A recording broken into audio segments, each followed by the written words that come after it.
자, 교육방법 및 교육공학 과목에서 11회에 걸친 교육학논술 시험 출제 경향을 개괄적으로 살펴보겠습니다. 2014학년도에 협동학습이 출제되었고요.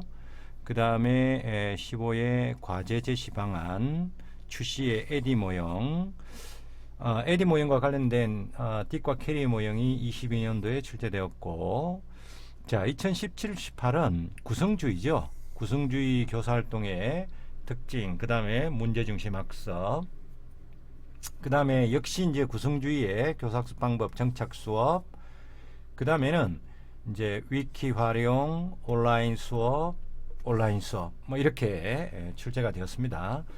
내용을 보면서 또 우리가 어떻게 학습 전략을 세울지 고민해 봅시다.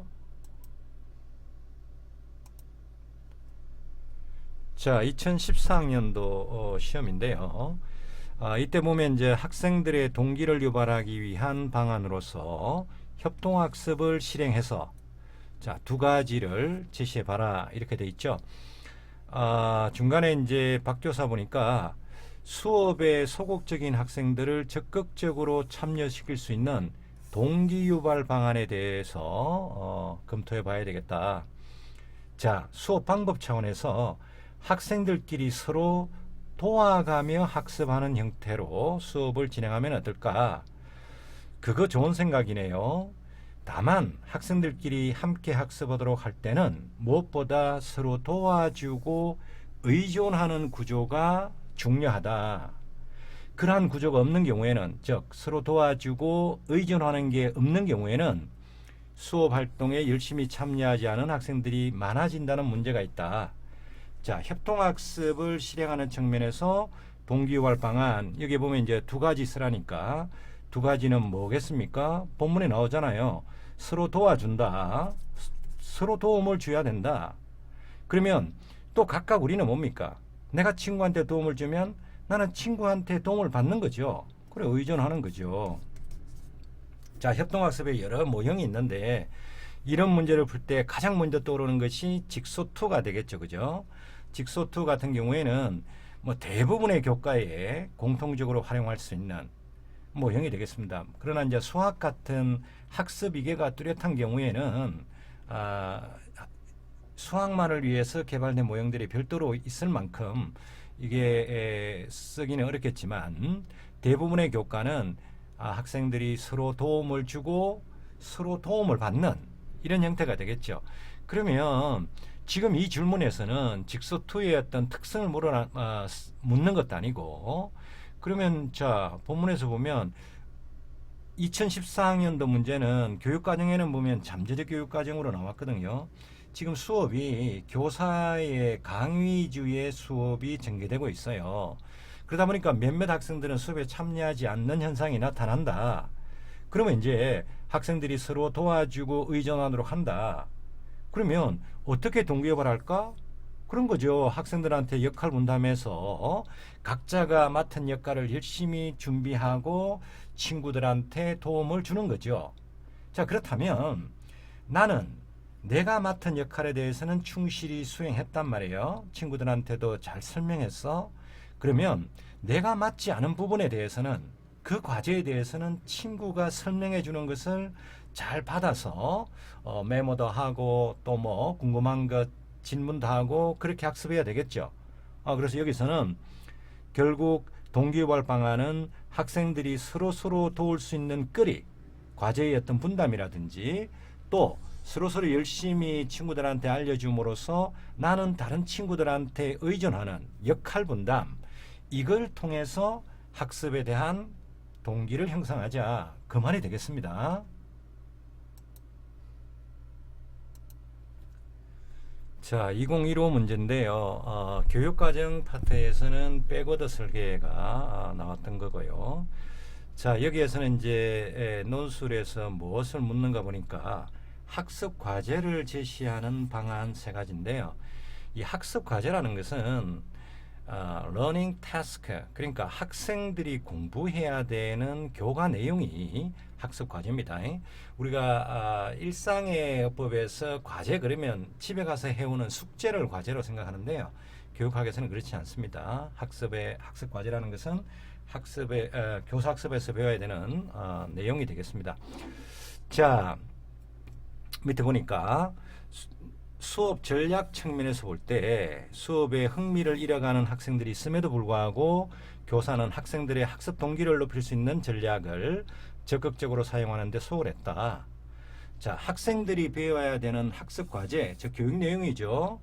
그 자체는 학생들에게 흥미로울 수도 있고 그렇지 않을 수도 있다. 그렇지 않습니까? 여러분들의 경험에서도 수업에 흥미를 잃어가는 학생들에게 학습 과제, 즉 교육 내용을 어떻게 제시해야 하는가, 거기에 따라서 동기를 높일 수 있고, 자, 그러면 학생들의 동기를 높일 수 있는 학습 과제 제시 방안, 이건 뭐 굉장히 상식적인 질문입니다. 자, 여러분들의 경험에서도 찾아요. 여러분들이 얼마나 많은 공부를, 수업 시간을 여러분들이 겪어왔습니까? 그러면 그 교육 내용을 참 우리가 뭔가 수업에 참여하도록 이끄는 선생님, 그 이끄는 교수님들의 그 전략은 무엇이었는가, 그런 생각을 해야 되고, 자, 그러면 일단 학생들의 학습 특성이라는 것은 전 교육 과정에서도 얘기를 하는데요. 학생의 특성이 뭐냐? 그러면 학생들이 가지고 있는 능력, 그 다음에 요구, 또는 뭐 관심, 또는 흥미, 그 다음에 뭐 진로, 대체로 능력이다, 요구다, 관심이다, 진로다, 이런 것들이 오늘날 학생들의 어떤 특성을 설명하는 키워드가 되겠는데요. 자, 그러면 학습 과제 그 자체는 학생들한테 흥미로울 수도 있고 그렇지 않을 수도 있다. 그럼 어떻게 교사가 학습 과제를 제시하면 좋을까? 그냥 있는 거 가져옵시다, 하나씩. 자, 1번 학생들의 능력에 적합하도록 한다.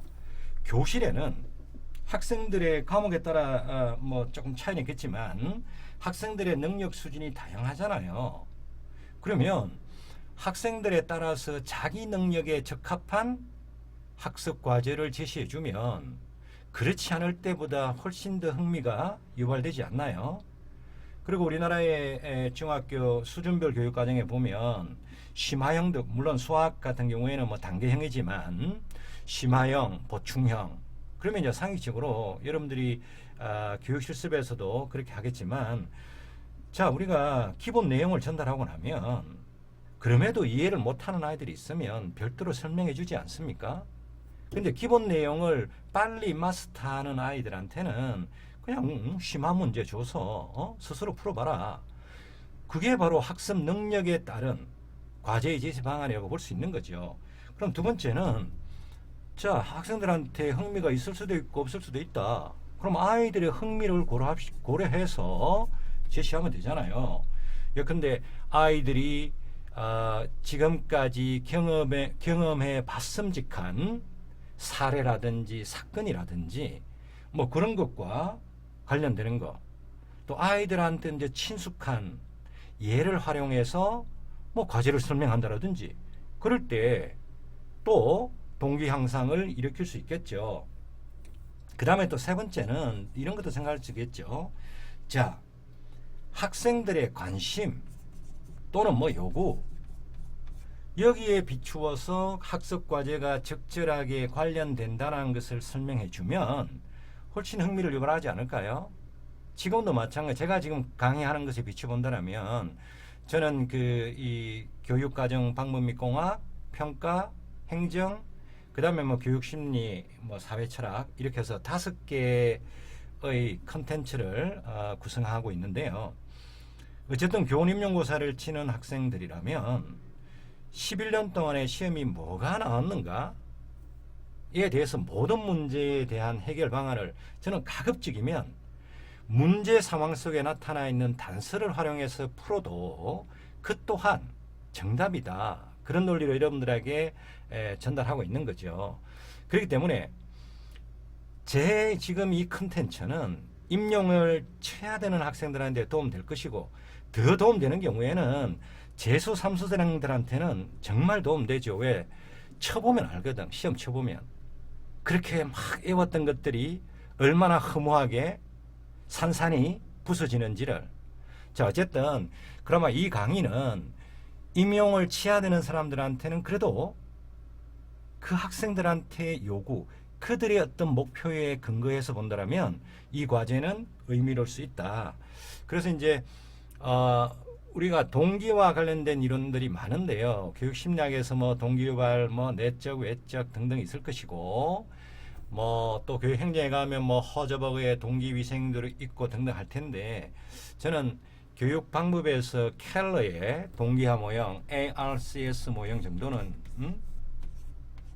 그래, 주의 집중, 관련성, 자신감, 만족감, 뭐 이 정도의 큰 타이틀 정도에서 이 네 가지 구성 요소는 여러분들이 알아야 되지 않겠는가?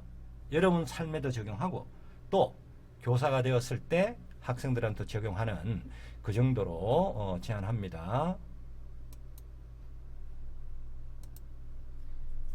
자, 2015년 추가 시험인데요. 이때는 뭐 우리 수업 설계의 가장 기본 모형이죠. 에디 모형. 에디 모형과 딕과 캐리 모형은 선택형으로 나올 때도 뭐 이 두 모형이 나오는 거죠. 뭐 다른 모형이 나온 적이 없습니다.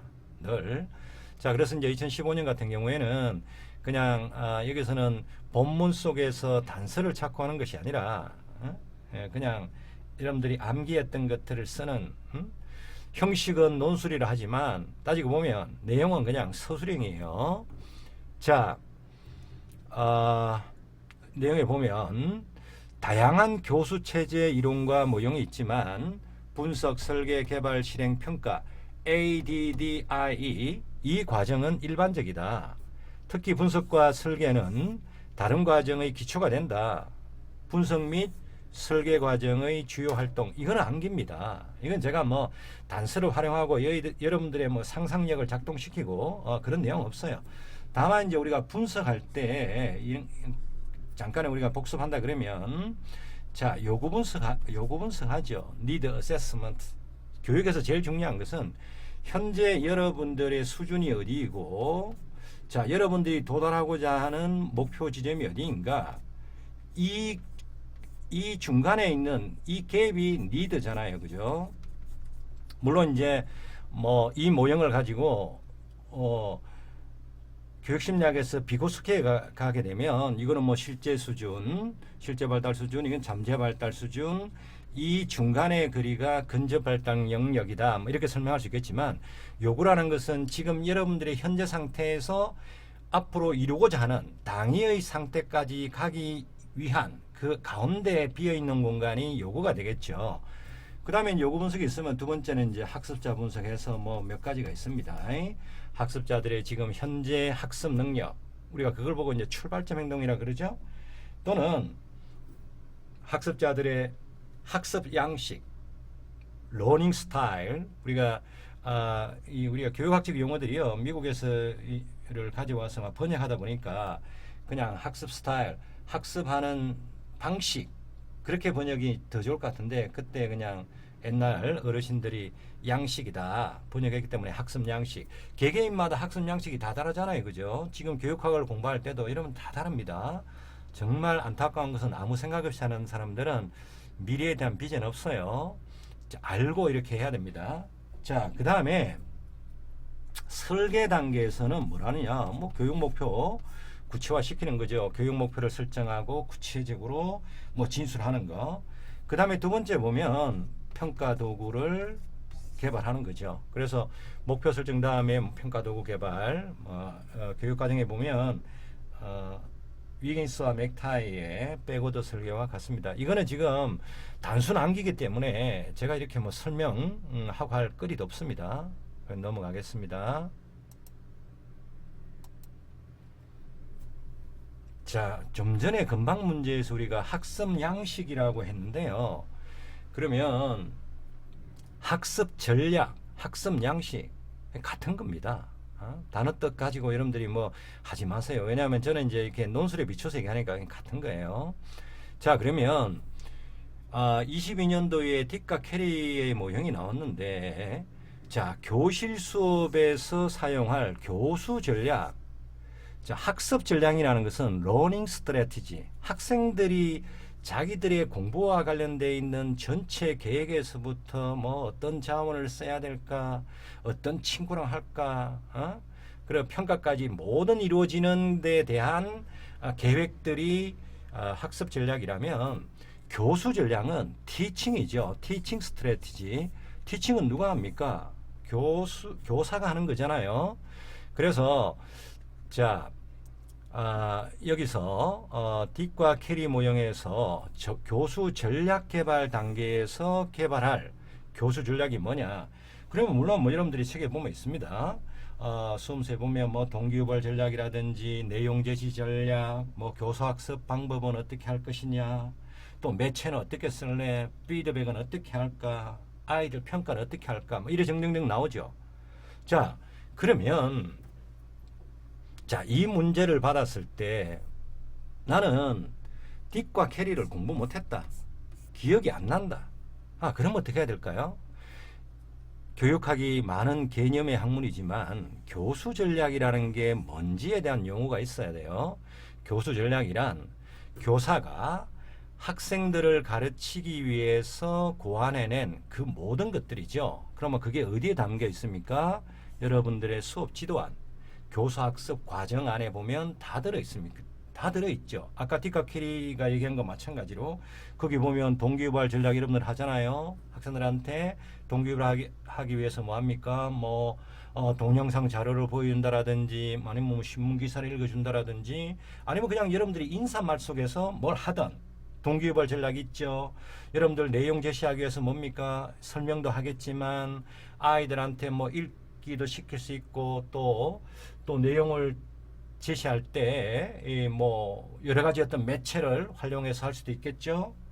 그 다음에 그 교사학습 지도안에 보면, 자, 수업을 어떻게 할 것이냐, 한 10여 분 동안에는 교사가 뭐 설명하는 강의식으로 한다 그러면, 또 어떤 경우에는 모둠학습을 한다, 뭐 이런 내용들이 포함되어 있지 않습니까? 그 또한 교수 전략이죠. 그 다음에 학생들한테 피드백하기 위해서 형성평가지 만들어서 학생들한테 제공하는 평가 전략 들어있죠. 그러면 따지고 보면 딕과 캐리라는 사람이 있든 없든 이 말뜻만 알면 결국 이 두 가지는 다 공통분모 속에 들어온다. 지금 제가 이렇게 말씀드리는 거는 앞으로 여러분들이 치료해야 될 시험에서도 본문 속에 이런 학자들이 나온다고 해서 너무 겁먹지 마라. 물론 그 학자에 대한 이론을 알고 있으면 좋겠지만 모른다고 해서 포기하지 마라. 지우고 앞에와 뒤와 내용을 연결하면 유추할 수 있는 거리가 꽤 있습니다. 저는 이제 지금은 이 시험 문제가 과목별로 분류하고 내용별로 전달하기 위해서 똑똑똑 잘라서 그렇지만, 수업 듣는 여러분들은 그렇게 안 들을 거 아니에요. 2014학년도부터 24학년도까지 시험 문제를 쭉 출력해서 그때마다 제 교육과정이면 교육과정에 언제 22년 거 그거 듣고, 또 교육방법부 듣고 이래 하면 전체가 퍼즐 맞추듯이 완성되는 거니까 그렇게 하시는 거죠. 자, 2017학년도 시험에서 이제 구성주의 교수학습, 오늘날 뭐 교수학습 이론에서 가장 대표적이죠, 그죠? 비고스키의 사회적 구성주의를 이론을 기점으로 해서 교수학습에서 가장 강조하는 모형이 구성주의다, 이렇게 볼 수 있는데요. 자, 보니까 학생 참여 중심의 수업을 운영하자. 학생 참여 중심의 교수 학습을 준비하기 위해서 교사 연수 프로그램에 참여하고 있다. 저는 구성주의 학습 환경 설계에 관한 연수를 참여하고 있다. 자, 구성주의 관점에서 학습 환경을 설계해야 되겠다. 구성주의가 뭡니까, 여러분들? 말 그 자체로 학생이 스스로 지식을 구성한다. 물론 이제 스스로 구성한다에는 혼자 구성할 수도 있겠지만 동료들과의 어떤 상호작용을 통해서 지식을 구성한다. 그 얘기는 객관화된 지식을 머릿속에 담는 게 아니다, 그 말이죠. 그래서 문제 중심 학습이나 또 프로젝트 중심의 학습 활동을 실행하기 위해서 적절한 학습에 지원하는, 학습에 도움되는 도구나 리소스, 자원들을 학생들한테 제공해야 한다는 것을 알게 되었다. 또한 교사가 어떤 역할을 해야 되는가에 대해서도 이해하게 되었다. 그러면 C교사가 실행하려는 구성주의 학습 활동을 위한 학습 지원을 위한 도구점 자원 2가지, 교수 활동 2가지, 이렇게 이제 4가지에서 4점이죠. 자, 그러면 지금 이 문제 상황 속에서는 구성주의 교수학습에서 가장 대표적인 문제 중심 학습과 프로젝트 중심의 학습이라는 것이 예시로 제시되어 있어요. 자, 그러면 여러분들이 이제 구성주의 그러면 앞서 말씀드린 것처럼 학생들이 스스로 또는 친구들과 협력해서 학습한다. 또 학습 과제는 어떻게? 뭐 실생활을 반영한 과제 또는 뭐 비구조적 과제 이렇게 얘기하죠. 비구조화됐다는 얘기는 우리가 그 과제를 해결하는데 거쳐야 되는 절차 같은 것들이 정해져 있지 않다는 겁니다. 얼마든지 우리가 상상력으로 해결할 수 있는 그런 거겠죠. 자, 그런 학습을 위해서 학생들한테 제시할 수 있는 도구 자원이 뭐겠는가? 지금 중등학교에서 문제중심 학습과 프로젝트를 한다. 그 아이들이 학습하는 데 필요한 도구들이 뭐가 있을까? 가장 우선적으로 컴퓨터가 되죠. 요즘 뭐 컴퓨터를 매개로 해서 정보를 수집하고 그것을 또 여러 가지 수집해서 친구들하고 분석하고 등등 하지 않습니까?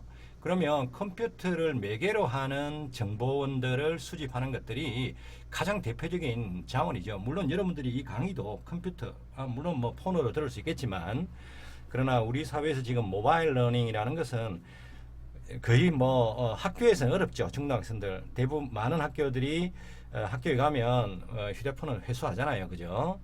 자, 그런 어떤 뭐 컴퓨터라든지 도서라 책이라든지 뭐 등등등 자원이 있겠고, 두 번째는 또 인적 자원이 될 수 있죠. 예를 들면 지금 우리가 문제중심 학습과 프로젝트에서 뭐 어떤 주제를 다룰지는 모르겠지만 과목에 따라 여러 개 있지 않습니까? 자, 그러면 컴퓨터로 우리가 자료를 수집했어요. 또 경우에 따라서는 지역사회 인근에 기관을 찾아갈 수도 있고, 또 사람들, 인사들을 만나서 뭐 인터뷰를 한다라든지 뭐 등등 그런 활동들도 지금 중등학생들 많이 해요.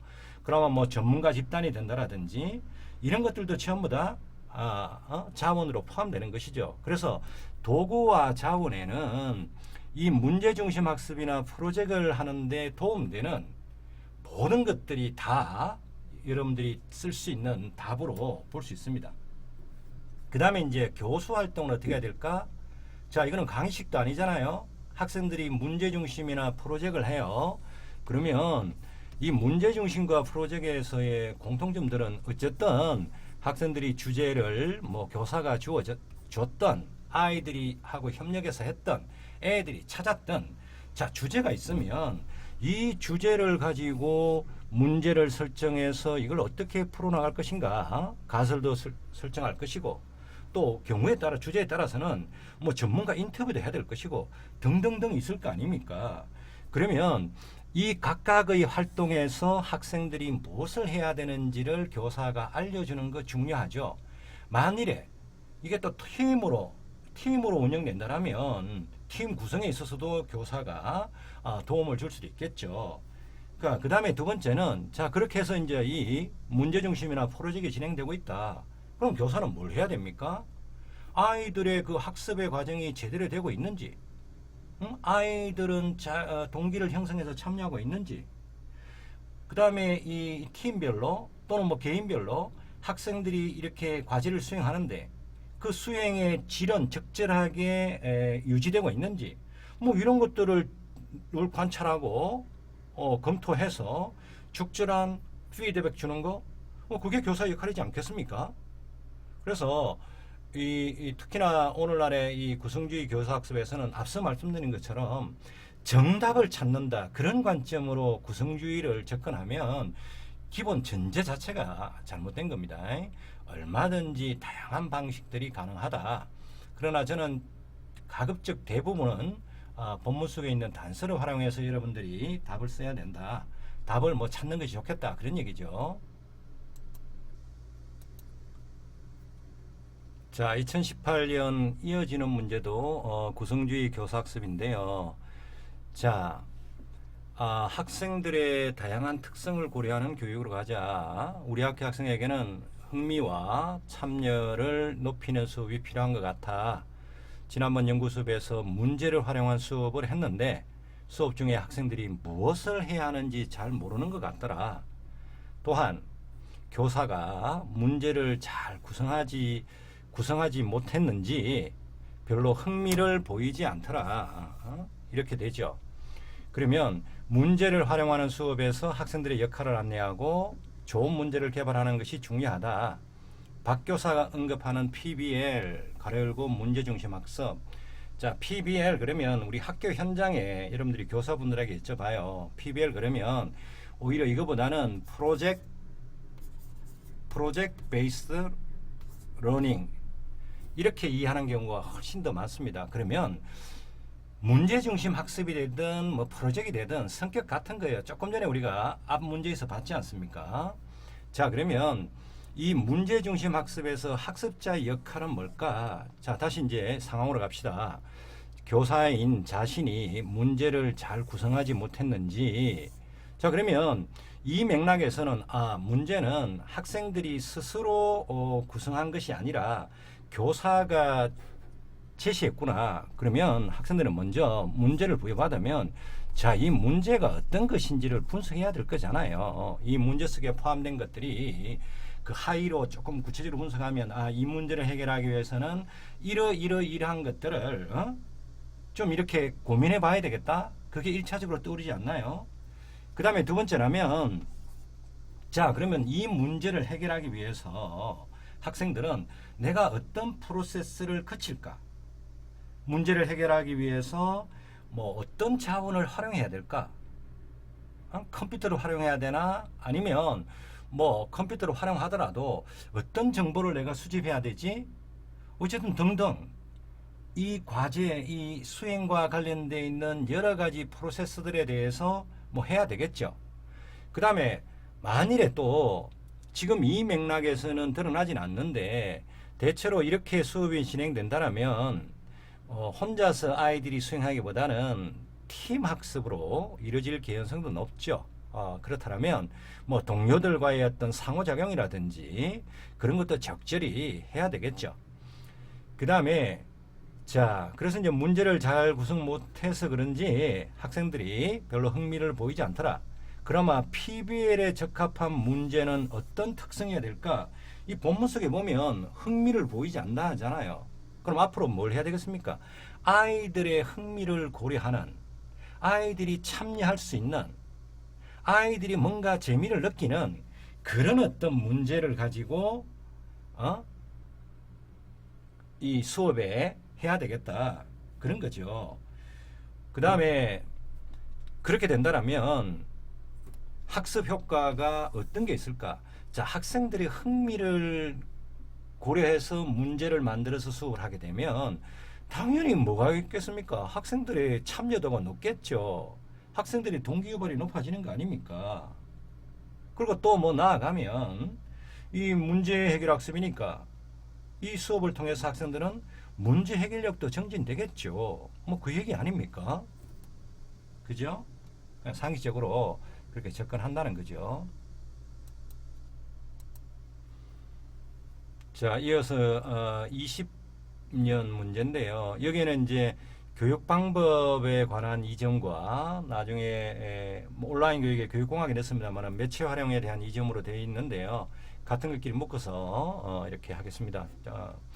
자, 20년 문제는 다수의 사람이 소통과 협력한다. 이거는 20년 문제의 공통적인 키워드가 되는 거고요. 자, 토의식 수업이 활발하게 이루어지기 위해서는 수업 방법과 도구도 달라져야 한다. 그래서 지금 이제 방법적인 측면은 여기서 다루고 도구는 이어서 교육공학에 교육 방법이 교육공학이니까 같이 다 뒤에 다뤄집니다. 학습 수업 방법 측면에서는 학생이 함께 이거는 뭡니까? 동료들과 협력한다는 말이 딱 나오죠. 다양한 관점에서 문제를 탐색한다. 그래서 이제 정착 수업을 얘기했는데, 정착 수업의 원리, 그러면 정착 수업도 앞서 봤던 우리가 PBL처럼 구성주의 학습이지 않습니까? 그죠? 뭐 구성주의의 PBL도 있고 정착 수업도 있고 뭐 상황 학습, 뭐 인지적 도제 뭐 등등등 있지 않습니까? 자, 그러면 원리 두 가지는 있네요. 함께 하는 거 하고 또 그다음에 그러면 첫 번째는 뭘 해야 될까? 자, 이 토익 수업을 설계할 때 정착 수업의 원리는 첫 번째는 학생들이 함께 하는 거니까 학생들이 이 토익 수업에서 어떻게 하면 함께 학습이 이루어질까? 그러면 교사는 학생들한테 어떤 역할을 분담한다라든지 또 수업의 토익 수업에서의 진행자 역할, 뭐 기록자 역할, 참여자 역할, 뭐 그렇게도 볼 수 있겠고 또 그걸 좀 미세하게 들어가면 학생 개개인들이 이 토익 수업에서 토익 수업이 활발해지기 위해서 각자가 자기의 의견을 열심히 제안한다라든지 뭐 친구들의 의견에 경청하고 자기 의견과 친구 의견을 잘 결합해서 또 다른 아이디어를 제시한다라든지 뭐 등등등등 있겠죠. 그래서 함께 한다라는 것이 첫 번째다. 왜? 위에 소통과 협력이 걸리잖아요. 그죠? 그 다음에 이제 정착 수업인데 실제로 이제 나중에 교육공학 파트에 나와 있는 뒤에 나오는 것은 인터넷하고 또 위키가 나와요. 그래서 원리 두 가지에서 두 번째는 뭐 다양한 어떤 매체라든지 도구를 활용한다. 뭐 이게 좋을 수도 있습니다. 왜냐하면 구성주의의 여러 가지 학습 방법 중에서 과거에 선택형으로 출제될 때 이 정착 수업이 나올 때는 매체를 활용한다. 그 다음에 교육 내용을 아이들한테 친숙한 스토리 형식으로 제시한다. 그래서 이제 매체가 등장하는 객관적 시험만 놓고 본다라면 유일한 구성주의 학습법이 정착 수업이니까 이 시험의 맥락에서는 출제자들은 뒤에 인터넷이나 위키라는 매체가 나오니까 정착 수업을 가져왔을 것 같아요. 그러나 여러분들이 쓸 수 있는 거는 학생들이 함께 한다. 또 다양한 관점에서 문제를 탐색한다. 그러면 대부분 학생들은 두 번째는 실생활의 문제를 가지고 수업을 한다. 대체로 그렇게 제가 학생들 지도해 보니까 썼던 것 같아요. 점수에 전혀 무리 없습니다. 자, 그렇게 쓰나. 그러나 출제자들은 그래도 교수들이 시험 문제를 내니까 논리적으로 뒤에 인터넷이나 뭐 위키 이런 게 나오니까 정착 수업을 가져온 이유는 뭐 매체를 적절하게 뭐 활용한다. 그걸 쓰길 기대했는지도 모르겠다. 어쨌든 뭐 어떤 걸 쓰든 정답에 근접하면 되는 거 아니겠습니까?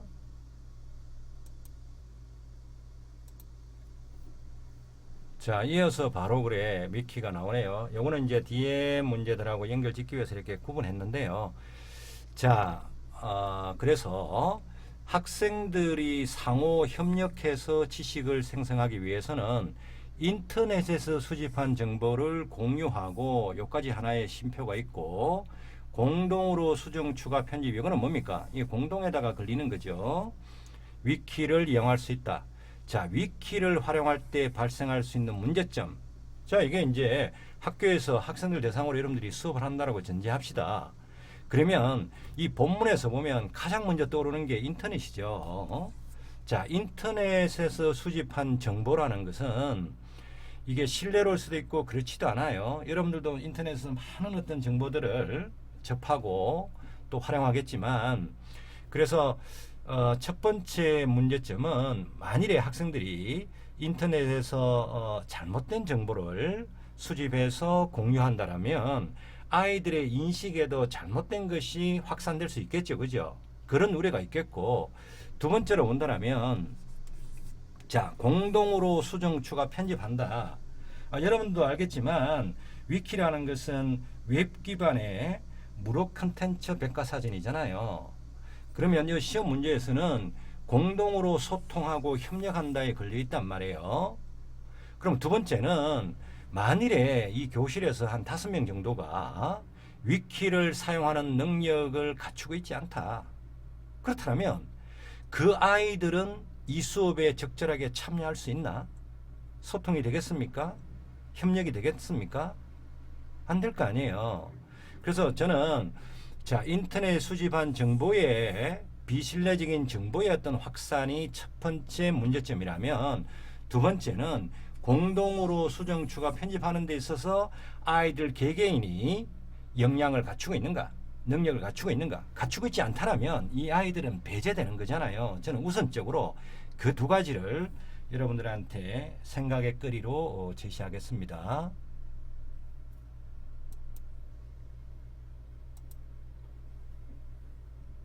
자, 21학년도 선발 시험에 보면 자, 온라인 수업이라고 되어 있죠. 본문에도 보면 요즘 온라인 수업을 하게 되어서, 물론 이때는 이제 코로나 상황이었으니까 그렇죠. 그러나 코로나 상황이 이런 온라인 수업을 조금 더 당겼다고는 우리가 인정할 수 있지만, 앞으로 어쨌든 수업은 우리 언제까지 교사의 입을 통해서 객관화된 지식을 설명하는 그런 교육이 언제까지 되겠습니까? 자, 여튼 온라인 수업을 하게 되었다. 학기 초에 학생들의 일반적 특성, 학생들의 특성이란 뭐라 했습니까? 학생의 능력, 또 뭐 요구, 관심, 그 다음에 뭐 진로, 뭐 등등, 뭐 이런 게 되겠죠. 관심이든 흥미든. 일반적인 특성과 상황, 이때 상황이라면 뭐 가정 상황이라든지 교우 관계라든지 등등 했는데, 온라인 수업과 관련된 학생의 특성, 그러면 온라인 수업과 관련돼 있는 학생의 능력이란 뭘까요? 온라인 수업에서 뭐 근데 매체를 활용하는 능력이라든지, 또는 뭐 온라인 수업과 관련한 학생의 어떤 관심이 어떠한지, 또 요구라든지 뭐 등등이겠죠. 그 다음에 온라인 수업과 관련되어 있는 학습 환경이라면 뭐겠습니까? 온라인 수업을 들을 수 있는 매체가 되어 있든지, 뭐 컴퓨터에 뭐 인터넷이 되는지, 또는 더 나아가면 여러 가지가 있겠지만, 만일에 이게 초등학생을 대상으로 한다면 옆에서 도와주는 뭐 부모라든지 등등 있겠지만, 고등학생이니까 막 그 정도 되겠죠. 그러면 자, 온라인 수업을 위해서 추가로 파악하자 하는 학생의 특성, 그럼 뭐겠습니까? 뭐 앞서 말씀드린 것처럼 지금까지 온라인 수업을 해본 경험은 있는지, 온라인 수업에서 여러 가지 매체의 작동이라든지 등등은 잘 하는지, 또 스스로 흥미를 유발해서 집중해서 온라인 수업 하는지, 뭐 등등 그런 거겠죠. 그 다음에 학습 환경의 구체적인 예라면 집에 뭐 컴퓨터가 있는지, 뭐 인터넷으로 되어 있는지 등등 그런 거겠죠. 그 다음에 자, 학생이 자신만의 학습 목표를 설정하고 학습의 주체가 되는 수업을 어떻게 온라인에서 지원할 수 있을지 고민하다가, 학습 과정 중에 나와 학생뿐만 아니라 자신만의 목표를 달성해 가는데 나와 학생, 교사와 학생이죠. 또 학생들 간에도 소통이 이루어지는, 그러면 여기서는 나와 학생의 소통, 학생들 간의 소통, 이렇게 이제 걸리는 거죠. 그래서 이제 그렇게 하도록 토론 게시판을 활용하겠다. 그나마 김 교사가 하고자 하는 이 수업에서 토론 게시판을 활용해서 학생을 지원할 수 있는 구체적 방안, 구체적 방안이라고 질문이 나오면 본문 속에 단서를 찾아서 쓰는 것이 여러분들이 만족할 만한 결과를 얻습니다. 자, 나와 학생의 소통. 그러면 온라인 게시판에서 뭘 해야 되겠습니까? 자, 1대1로 소통할 수 있는, 우리가 카카오로 본다면 개톡이죠. 그래서 학생이 자신만의 목표를 설정해서 학습에 가는데, 교사와 1대1의 소통이라는 것은 뭐예요? 자기가 스스로 해가는 공부에서 뭐 어려움이라든지 또 뭐 방안이라든지 질문하면 선생님이 적절한 피드백을 해준다, 그 말이죠. 학생들 간의 소통이라면 뭐겠습니까? 온라인상이지만 학생들끼리 서로 의견을 공유할 수 있는 그런 어떤 뭐 열린 게시판, 뭐 토론 게시판 만들어서 학생들한테 야, 누구나 다 2번씩은 의견을 개진해야 된다. 이렇게 해서 학생들 간에 다양한 어떤 의견이 공유될 수 있는 뭐 그런 어떤 게시판의 활용. 그럼 우리가 보면 이제 단톡이 되는 거예요. 카카오로 보면 지금 그 얘기죠. 근데 이 문제가 계속 출제됩니다. 유사한 맥락으로. 질문의 맥락이 다를 뿐 큰 차이 없어요. 자, 그러면 22년 문제로 가면 역시 이제 같은 맥락이에요. 우리 학교는 온라인 수업을 해야 할 상황이 생길 수 있다. 근데 수업을 해보니까 일부 학생들이 고립감을 느끼더라. 자, 이거 문제가 잠깐 누르다 보니까. 자, 온라인 수업을 해보니까 일부 학생들이 고립감을 느껴요. 그래서 학생들의 고립감을 해소하는데 효과를 본 테크놀로지 기반의 교수학습 활동을 정리해 두었다. 돼 있다. 자, 그러면 송 교사가 온라인 수업에서 학생의 고립감 해소를 위해서 활용할 수 있는, 잘 봐야 돼요, 구체적인 교수학습 활동 두 가지다. 그러면 이제 지금 송 교사는 학급에 담임으로서 자 20여 명의 학생들을 대상으로 온라인 수업상에서 고립감을 해소하기 위한 방안을 교사학습 활동으로 이렇게 하려고 한다. 이런 이제 맥락을 여러분들이 그려야 되고요. 그런데 이제 구체적인 교사학습 활동을 두 가지를 그 두 가지 각각의 적합한 테크놀로지와 함께 제시해라 이 말이죠. 아까 앞선 문제하고 뭐가 다릅니까? 적합한 테크놀로지까지 같이 얘기하라고 하잖아요. 그러면 학교 현장에서 교사들이 학생들하고 많이 소통하는 게, 여러분들이 이제 교육 실습도 가서 뭐 봤겠지만 인스타를 많이 쓰죠. 예컨대 뭐 인스타가 되든 아니면 뭐 카톡도 되죠. 온라인 수업이라는 지금 이 얘기는 뭡니까? 교실이 아니잖아요. 애는 집에 있고 교사는 학교에 있다는 얘기잖아요. 그러면 인스타나 카톡을 통해서 여기의 핵심은 고립감이잖아요. 그러면 이걸 통해서 개별 상담하는 거죠. 예컨대 뭐 수업 내용에 대해서 질문 같은 걸 주고받다가도 철수야 요즘 그래 니 혼자 있으니까 좀 어떠냐 뭐 등등등등 고민 상담하는 것도 하나의 교사학습 활동이 되는 거고, 두 번째 또 매체 또 이제 뭡니까 이 적합한 테크놀로지를 쓰라 하잖아요. 그러면 앞에 나왔던 것처럼 게시판 쓰면 되죠. 학급 온라인상에서 게시판 해서, 자 게시판에서는 뭐 합니까? 애들한테 온라인 수업 진짜 우리가 코로나 다시 발생해서 못 오는 상태가 된다면 가끔씩 수업 내용도 중요하겠지만 아이들이 외로움을 느끼니까 교사가 게시판에다가 야 우리가 집에서 혼자만 지내니까 슬기롭게 혼자 지내는 방법에 대해서 여러 가지 의견들을 공유하는 뭐 이런 것도 한번 해보자. 주제 올려서.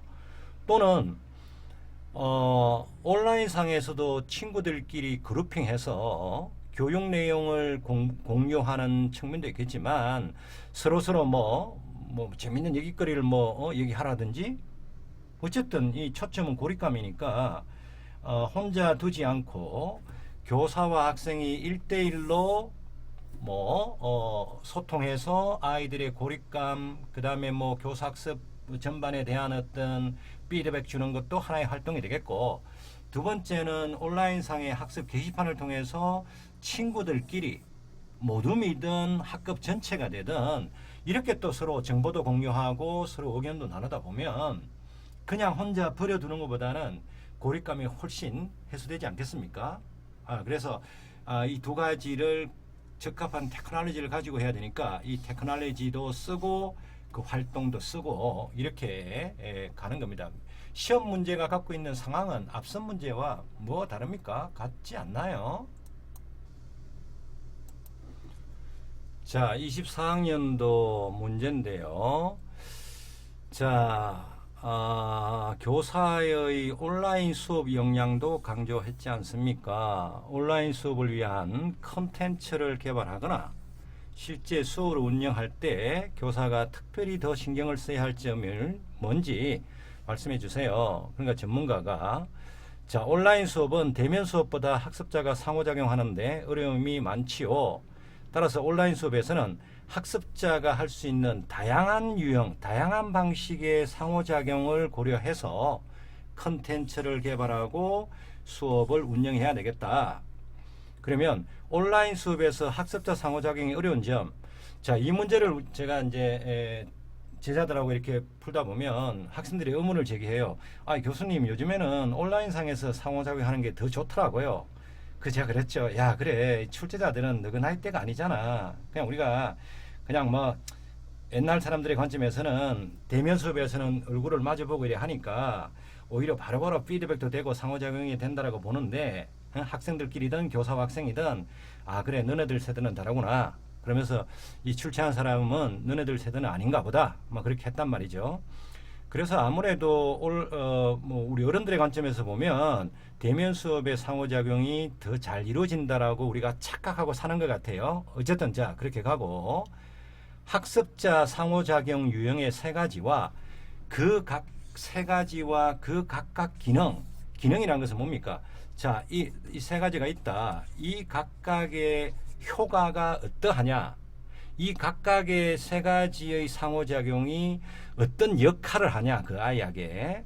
그래서 이제 기능이라는 것은 그렇게 정리하면 되겠습니다. 그럼 지금까지 우리가 쭉 풀었던 문제에서 뭐가 반복되는 게 뭐가 있습니까? 자, 교사와 학생의 상호작용. 그러면 여기서는 당연히 뭡니까? 1대1로 학생들이 뭐 공부하는 데 있어서 등등의 어려움도 질문하고 교사가 응답해 주기도 하고 뭐 등등 이런 거겠죠. 그 다음에 또 앞선 문제에서도 자, 학생과 학생의 상호작용.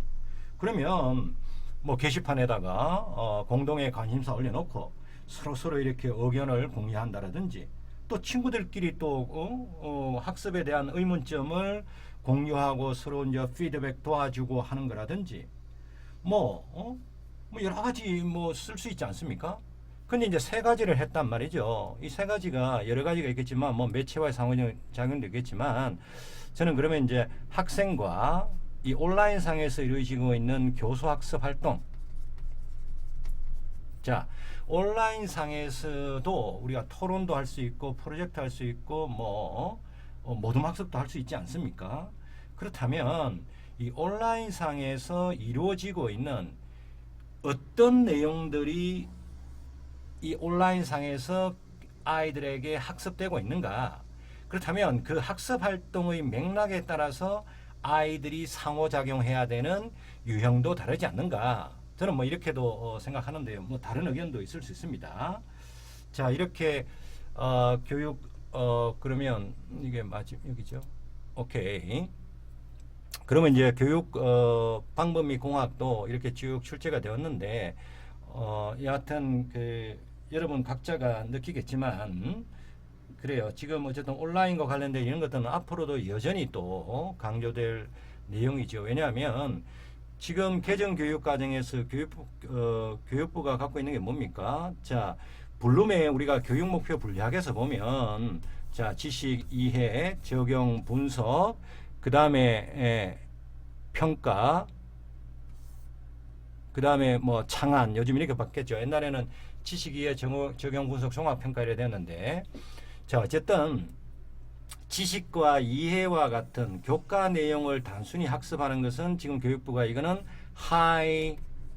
하이테크다. 하이테크 에듀케이션. 이제 온라인과 같은 이런 걸 활용해서 아이들이 지식을 습득하는 데는 그 정도 하겠다. 그러면 이제 그 지식을 적용해서 학습에 가는 이 과정에서는 교사의 도움이 필요한 하이터치. 이제 교사는 그러한 학습 활동에서 아이들한테 도움을 주는 쪽으로 가겠다. 그래서 이제 하이테크, 하이터치 에듀케이션 이렇게 구분하는데요. 어쨌든 뭐 이 코로나든 아니든 그래 10년 뒤만 여러분들이 자 내년에 교사가 된다. 그러면 뭐 한 30년 교직에 있는다라고 전제합시다. 여러분들이 10년 동안에는 열심히 지금 하는 것처럼 뭐 강의하겠지만 그래 10년이 좀 빠르나요? 그러면 20년 뒤에는 과연 여러분들의 삶이 어떻게 변할까? 제가 볼 때는 10년만 해도 엄청나게 변할 것 같아요. 다만 우리나라는 수능이라는 입시가 있기 때문에 그것이 조금 더 더뎌지겠지만 어쨌든 교사의 삶도 변할 것이다. 그렇기 때문에 미래가 전개돼가는 양상에 비추어서 무엇이 중요하고 어떤 것들에 대한 여러분들의 역량이 갖춰야 될까 그런 부분도 생각해 봐야 되지 않겠는가. 다음 과목에서 만나겠습니다.